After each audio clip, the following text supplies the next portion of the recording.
तो स्टूडेंट्स हम बात करने वाले हैं आज आप लोगों से एग्रीकल्चर में एनिमल पर, पशुपालन में चर्चा करेंगे। और पशुपालन का स्टूडेंट्स हमारा जो टॉपिक है वो है स्टूडेंट्स सीप पर बेस्ड। जी हाँ स्टूडेंट्स, भेड़ पर बेस्ड है। भेड़ में स्टूडेंट्स आप लोगों से पहला ही क्वेश्चन पूछा जाता है कि भैया बताइए भेड़ का, ठीक है, वैज्ञानिक नाम क्या होता है। भेड़ का वैज्ञानिक नाम जिसे हम लोग कहते हैं बॉटनिकल नेम। बॉटनिकल नेम क्या होता है स्टूडेंट्स, भेड़ का वैज्ञानिक नाम बताइए। सर भेड़ को इंटरनेशनल लेवल पर साइंटिस्ट लोग जो हैं ओबिस अराइस के नाम से जानते हैं। किस नाम से जानते हैं? ओबिस अराइस। क्या ये बात सही है? बोले यस, बिल्कुल ओबिस अराइस के नाम से इसे जाना जाता है। ये भेड़ का वैज्ञानिक नाम है जो पेपर में लगातार पूछा जाता है। अब स्टूडेंट्स ये बताइए, ठीक है, जो भेड़ होती है इसके बच्चे को क्या कहते हैं? भेड़ का यदि बच्चा होता है, चाइल्ड होता है, तो इस बच्चे को हम लोग क्या कहते हैं? सर भेड़ के बच्चे को कहा जाता है लैम्ब। बोले यस सर, भेड़ के बच्चे को हम लोग बोलते हैं लैम्ब। जी, क्या ये बात सही है? बोले यस, इसको लैम्ब के नाम से जाना जाता है। अब जो नर भेड़ होता है उसको किस नाम से जाना जाता है? नर भेड़ होता है, बोले यस, मेल होता है। मेल को किस नाम से जाना जाता है? सर मेल को कहा जाता है RAM, रैम या राम, जो भी आप लिखना चाहो, राम या रैम। इंग्लिश नाम आपको देख लेना है, इंग्लिश नाम देखकर ही आपको आंसर लगाना है। तो बोले यस सर, बिल्कुल ठीक, क्लियर है। अब यहीं पर आपसे पेपर में पूछ लिया जाए भैया मादा भेड़ को आप किस नाम से जानते हो, फीमेल भेड़ को आप किस नाम से जानते हो? तो जो फीमेल भेड़ होती है स्टूडेंट्स उसे कहा जाता है इवे। क्या कहा जाता है? एवे या इवे। ये मादा भेड़ का नाम है। यदि आपसे पेपर में यदि पूछ लिया जाए तो आप लोगों से बनना चाहिए, बन जाएगा क्या? देखो, नर वाले का नाम क्या है? राम या रैम के नाम से जानते हैं। मादा वाले को क्या कहते हैं? इसे इवे के नाम से जानते हैं। और इनकी जो संतान पैदा होगी, इनका जो बच्चा पैदा होगा, उसको किस नाम से जानोगे आप? सर बच्चा को कहा जाएगा लैम्ब। लैम्ब मतलब होता है भेड़ का बच्चा। बोले यस सर, बिल्कुल ठीक, क्लियर है। अब आप मुझे बताइए स्टूडेंट्स, क्या भेड़ दूध देती है? क्या भेड़ दूध देती है?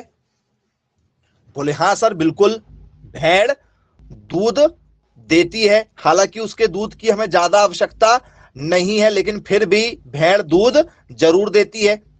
तो यदि मैं आपसे पेपर में चर्चा कर लूं कि भैया बताइए भेड़ का जो मिल्क होता है, भेड़ का जो दूध होता है, ठीक है, उस दूध में, ठीक है, बसा कितने परसेंट होता है? बसा, बसा मतलब फैट। बताइए भेड़ के दूध में कितना परसेंट बसा पाया जाएगा?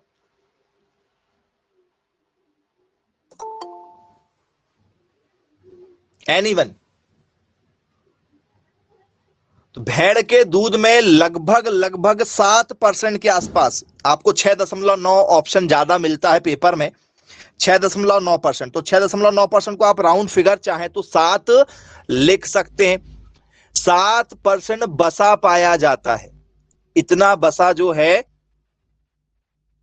भैंस के दूध में भी पाया जाता है, लगभग यही रेंज में 6.5 से लेकर, ठीक है, आगे जो भी आप देखना चाहें उतना बसा मिल जाता है। 6.5 से लेकर 13% तक बसा होता है गाय के दूध में कि भैंस के दूध में? किसके दूध में होता है 13% तक बसा? 13% तक बसा किसमें होता है? भैंस के दूध में। भैंस का दूध ज्यादा गाढ़ा होता है। गाय के दूध में बसा कितना होता है? यदि आपसे पेपर में पूछ लिया जाए कि भैया बताइए गाय के दूध में बसा कितना % होता है? सर गाय के दूध में मात्र वही 3.5 के आसपास में, 3.5% के आसपास में, या ज्यादा ही हुआ तो 4% के आसपास में क्या पाया जाता है? बसा पाया जाता है। तो बोले यस, बिल्कुल ठीक है, सही है क्या? तो बोले यस। हाँ, कुछ ही गाय में आपको 4.5 तक मिलेगा, कुछ गाय में। अब यदि आपसे मैं पेपर में बात करूं तो क्या जो भेड़ का जो दूध है इसको पीने में क्या प्रोटीन मिलेगा? क्या इसके दूध पीने में प्रोटीन मिलेगा? बोले हाँ सर बिल्कुल मिलेगा। जैसे गाय के दूध को पीने में प्रोटीन मिलता है तो इसके दूध को पीने में भी क्या मिलेगा? प्रोटीन मिलेगा। कितना प्रोटीन मिलेगा भाई? लगभग 6% के आसपास में। जी, भेड़ के दूध में लगभग 6% प्रोटीन पाया जाता है। बोले चलो भाई ठीक है, क्लियर है। अब इसके बाद में आप लोगों ने सुना होगा, जो लोग डाइट पर होते हैं, जो फिल्मी एक्टर होते हैं या जो बड़ी बड़ी सेलिब्रिटीज होती हैं, चाहे वो किसी भी फील्ड की हो, चाहे वो पॉलिटिशियन हो, ठीक है, या वो एक्ट्रेस हो, हीरो हीरोइन हो, या वो किसी भी और बैकग्राउंड से हो, वो लोग कैलोरी के हिसाब से खाना खाते हैं कि भैया एक रोटी में कितनी कैलोरी मिलने वाली है, ठीक है, एक कप चावल खाने में कितना मिलने वाला है, एक कप दूध पीने में कितना मिलने वाला है, कैलोरी से खाना खाते हैं वो लोग। बोले हाँ सर बिल्कुल ठीक है। तो यदि मैं आपसे बात करूं कि भैया बताइए भेड़ का दूध पीने में कितनी कैलोरी मिलेगी? Kilo calorie, kilo calorie. तो यदि आप जो है भेड़ का दूध का सेवन करते हैं तो आपको कितनी कैलोरी मिलेगी? Kilo calorie. जी बताओ कितनी कैलोरी मिलना चाहिए? तो लगभग 108 कैलोरी आपको मिलेगी। 108 किलो कैलोरी आपको यहां पर मिल जाएगी। ठीक है, किसमें? किसमें? 1 लीटर में? बोले यस सर। 1 लीटर में कितनी कैलोरी मिलेगी? 108 कैलोरी आपको मिल जाएगी। बोले यस बिल्कुल ठीक है, क्लियर है। अब ये बताइए बच्चों, यदि आपसे पूछ लिया जाए, ठीक है, कि इनका दूध कितना होता है, इनका मिल्क, ठीक है, दूध मिल्क कितना पर डे का? पर डे का मिल्क प्रतिदिन कितना दूध देती हैं ये बताइए? क्या ये प्रतिदिन दूध देती हैं? बोले हाँ सर बिल्कुल देती होंगी। 1 litre, 2 litre, 4 litre, 5 litre, 10 litre, 20 litre. जी okay, very good very good. और कोई यदि बताना चाहे तो?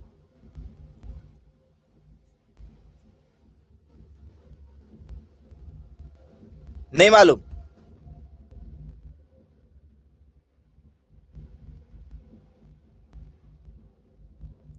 तो स्टूडेंट्स इनका जो दूध होता है, आपको ऑप्शन मिलेगा तो आप जो है आंसर सही नहीं लगा पाओगे, जरा देखना।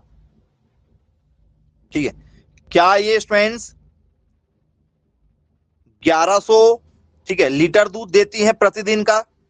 क्या ये स्टूडेंट्स आपका 1500 लीटर प्रतिदिन का दूध देती हैं? क्या ये स्टूडेंट्स जो है 1700 लीटर प्रतिदिन का दूध देंगी? या स्टूडेंट्स ये आप लोगों को, ठीक है, 1950 लीटर का प्रतिदिन दूध देंगी? क्या ये सही है? क्या ये जो लिखा गया क्या ये सही है? बोले सर हो ही नहीं सकता, प्रतिदिन इतना दूध कोई नहीं देता। गाय भैंस पालकर, ठीक है, हम इतना नहीं पैसा कमा सकते थे जितना भेड़ पाल के कमाते। तो आपको ये दूध लीटर में नहीं मिलेगा, ये दूध आपको किलोग्राम में नहीं मिलेगा, ये ऑप्शन आपको मिलता है एलबीएस में। अब एलबीएस एक भी बच्चे को नहीं मालूम, एलबीएस आपको किसी को नहीं मालूम। अब ये एलबीएस होता क्या भाई? आंसर लगा के दिखाओ कौन सा आंसर होगा। अब कुछ बच्चे जो हैं वो सोच रहे होंगे कि सर 1100 एलबीएस, 1200 एलबीएस, 1500, 1700, 1950 ऐसे ऑप्शन एलबीएस में आए हैं और हमें एलबीएस तो समझ में आता ही नहीं। तो स्टूडेंट्स सबसे छोटी यूनिट है एलबीएस, एलबीएस सबसे छोटी यूनिट है और एलबीएस का मतलब होता है पाउंड। नाम सुना है क्या आप लोगों ने पाउंड का? बोले यस सर सुना है। सबसे छोटी यूनिट होती है, सबसे छोटी यूनिट होती है पाउंड। बोले यस, बिल्कुल ठीक है। तो 1 किलोग्राम में कितने पाउंड होते हैं? 1 किलोग्राम में 2.20 LBS होते हैं। ये 1 किलोग्राम में कन्वर्ट करने का है, यदि आपसे किलोग्राम में कन्वर्ट करने के लिए बोले तो। बोले यस सर, बिल्कुल ठीक है, क्लियर है, बन जाएगा। अब यही चीज यदि हमें लीटर में चेंज करना है तो कैसे करेंगे भाई, बताइए। यदि मैं आप लोगों को लीटर में कन्वर्ट करने के लिए यदि आपसे बोलूं, ठीक है, कि भैया लीटर में क्या होगा, तो क्या लिखना चाहेंगे आप, आंसर बताओ। यूनिट का बहुत बड़ा खेल होगा। जिन लोगों को यूनिट वाला, ठीक है, खेल समझ में नहीं आएगा, वो इस क्वेश्चन को हमेशा गलत करके आते हैं जी। बताइए भाई।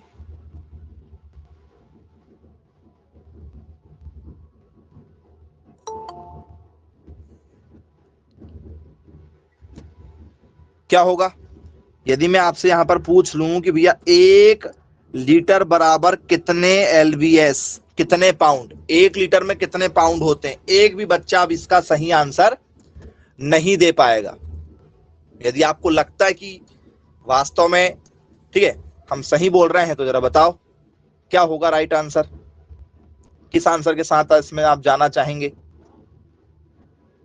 1 लीटर में कितने पाउंड होते हैं? यही आंसर है बेटा, यही आंसर है, अलग से कोई आंसर नहीं है। 1 लीटर बराबर 2.20 LBS होते हैं। बच्चे यही कंफ्यूज हो जाते हैं।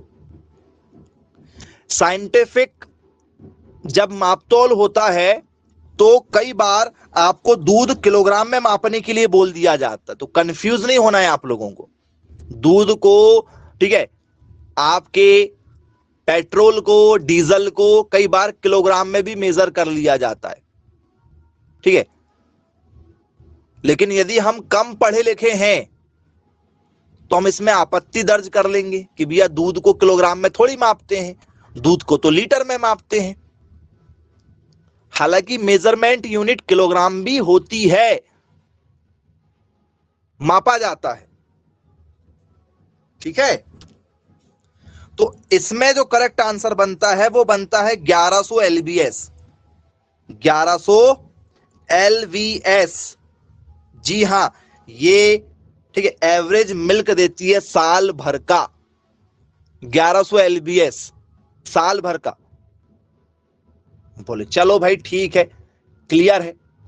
अब ये साल भर का यदि देती है, ठीक है, तो इसको जरा थोड़ा सा जो है वैल्यू के साथ तो लिखना बनता है।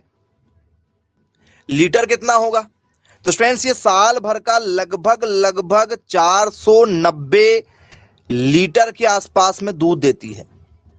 यदि आप हाइब्रिड वाली जो सीप पालते हैं, भेड़ पालते हैं, तो 490 लीटर दूध सालाना इसका निकलता है, सालाना, सालाना एवरेज। याद रखिएगा, पेपर में आ चुके हैं ये सारे क्वेश्चन, LBS में ज्यादा आता है। अब आप मुझे बताइए फ्रेंड्स, जो भेड़ होती है, ठीक है, ये लगभग कितने दिनों तक दूध देती है? सर ये लगभग देती है 100 दिनों तक दूध। कितने दिनों तक दूध देती है? 100 दिनों तक दूध देती है। तो क्या ये एवरेज देखा जाए तो क्या 4.5 लीटर 5 लीटर तक भेड़ क्या दूध दे सकती है? क्योंकि भाग देने पर तो वही निकल कर आ रहा है 4.5 लीटर 5 लीटर के आसपास। तो हाँ जी बिल्कुल, जो हाइब्रिड वाली सीप रहेंगी उनका दूध निकलता है। याद रखिएगा, पेपर में आता है, सारी वैल्यू आती है, अलग अलग तरीके से वैल्यू पूछी जाती है, वहीं वहीं घुमा देगा। LVS में दिया आया तो आपको क्या लिखना है? LVS में दिया आ गया तो 1100 LVS, लीटर में दिया आ गया तो 490 litre per year, per year या पर लैक्टेशन भी आप चाहो तो बोल सकते हो, पर लैक्टेशन, प्रति ब्यात, प्रति ब्यात, एक ब्यात में आपको 490 लीटर तक दूध इनका मिल सकता है।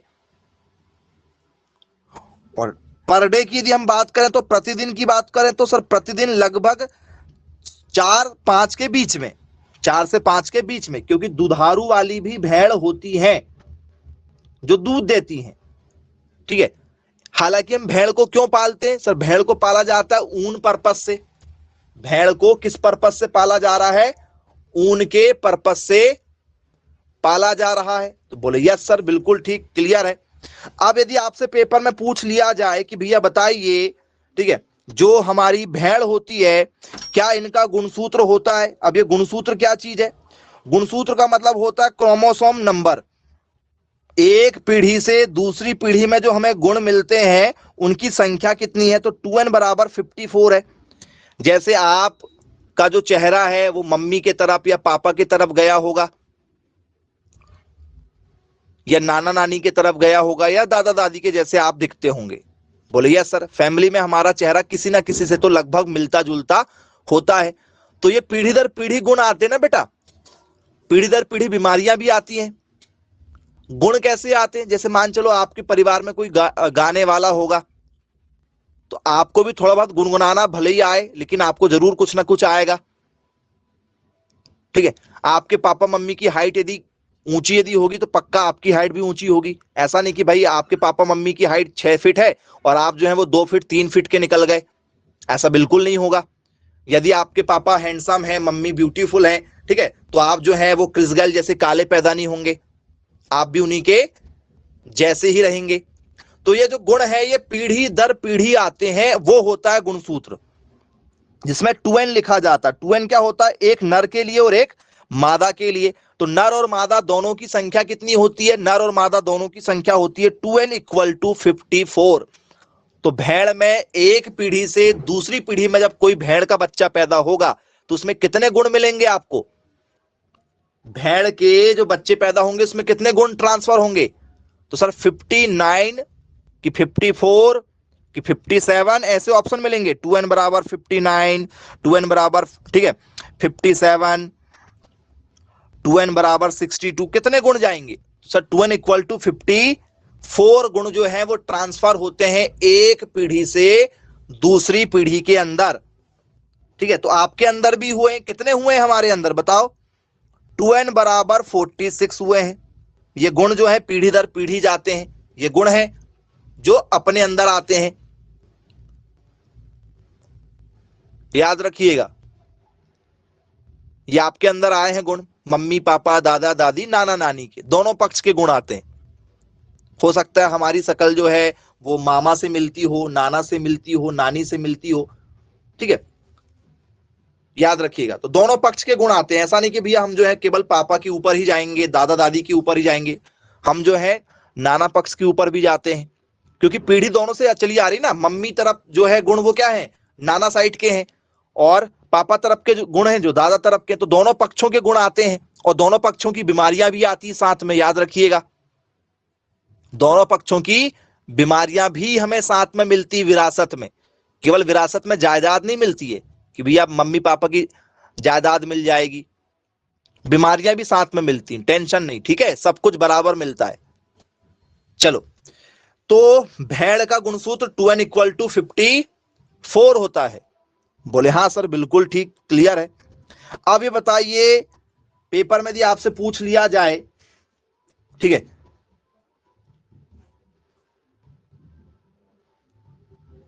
भाकरवाल क्या है? पेपर में आपसे पूछ लिया जाए भाकरवाल क्या है, कोई मुझे बताएगा भाकरवाल क्या है? एनीवन? सर भाकरवाल जो है ये है भेड़। भाकरवाल क्या है? आपकी भेड़ है। भाकरवाल भेड़ भारत के किस राज्य में पाई जाती है? बताइए भाई, भाकरवाल भारत के किस राज्य में पाई जाती है? एनीवन?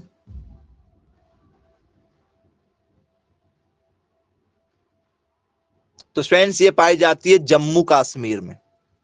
भाकरवाल नाम की जो भेड़ है ये कहां पाई जाती है? इसका ओरिजिन पूछा जाता है पेपर में, कई बार पूछे जा चुके हैं क्वेश्चन। ओरिजिन प्लेस मतलब उत्पत्ति स्थान, कि भैया ये हुआ। उत्पत्ति स्थान इसका क्या है? इसका उत्पत्ति स्थान है जम्मू एंड कश्मीर, जम्मू एंड कश्मीर, इस इलाके में ये पैदा हुई है। बोले चलिए भाई क्लियर है, भाकरवाल है। रंग कैसा है इसका? रंग कैसा है बताइए, पेपर में आ चुका है। इसका रंग काला है, इसका रंग पीला है, इसका रंग सफेद है, इसका रंग नारंगी है, इसका रंग चितकबरा है। कैसा रंग है? चलिए बहुत शानदार।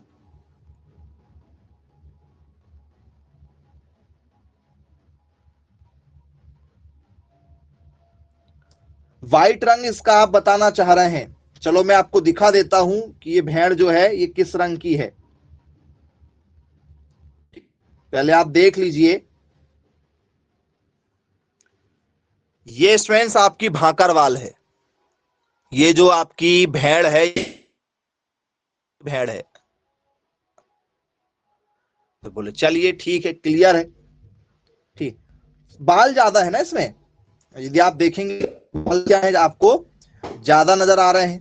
बोले यस बिल्कुल भैया, इनका जो बाल है यही तो बेचा जाता है, ऊन, इनका जो ऊन निकलता है भेड़ों का यही तो बिकता है। तो स्टूडेंट्स भाकरवाल जो है ये क्या है? व्हाइट रंग की है क्या? बोले सर नहीं, व्हाइट तो नजर नहीं आ रही है। रंग कैसा है फिर इसका? जी, रंग कैसा है? मटमैला। रंग बताओ, दिखा दिए उसके बाद भी रंग नहीं बन रहा है।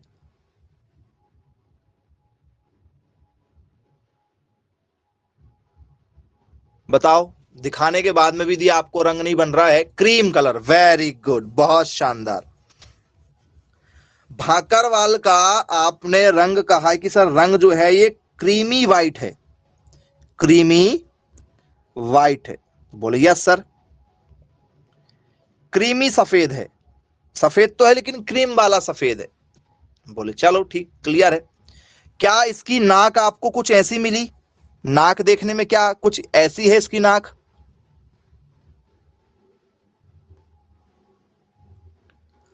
इसे कहा जाता है रोमन शेप, रोमन शेप कहा जाता है, और रोमन आकार। क्योंकि आप देखेंगे हमारी नाक ठीक है। बोले हाँ सर हमारी नाक ठीक है, कोई दिक्कत नहीं है। लेकिन किसी एक दो को तो आप ऐसे जानते होंगे जिनकी नाक से आपको बहुत चिढ़ है, मतलब उनकी नाक आपको पसंद नहीं है। क्या कोई ऐसे? वो अजीब से दिखते हैं, अजीब से दिखते हैं। हाँ कुछ नेता भी हैं, अभी मैं नाम नहीं बोलूंगा। बोले यस सर बिल्कुल। तो रोमन आकार की इनकी क्या होती है? नाक होती है। पेपर में आ चुका है क्वेश्चन, किस भेड़ की नाक रोमन आकार की होती है? जी, किसकी होती है? सर जो भाकरवाल भेड़ होती है इनकी नाक रोमन के आकार की होती है, क्योंकि अजीब सी नजर आती है। चलिए, अब बच्चों आपसे पेपर में यदि पूछ लिया जाए कि एक भेड़ एक साल में कितना ऊन देती है, एक साल में कितना ऊन देती हैं? क्योंकि इनके शरीर से क्या निकाला जाता है? ऊन ही तो निकाला जाता है। चीजों को देखेंगे तो ये देखिए कितना सारा, बालों को तो क्या किया जाता है? ट्रिमर किया जाता है, ट्रिम करके इनके बालों को निकाल लेते हैं।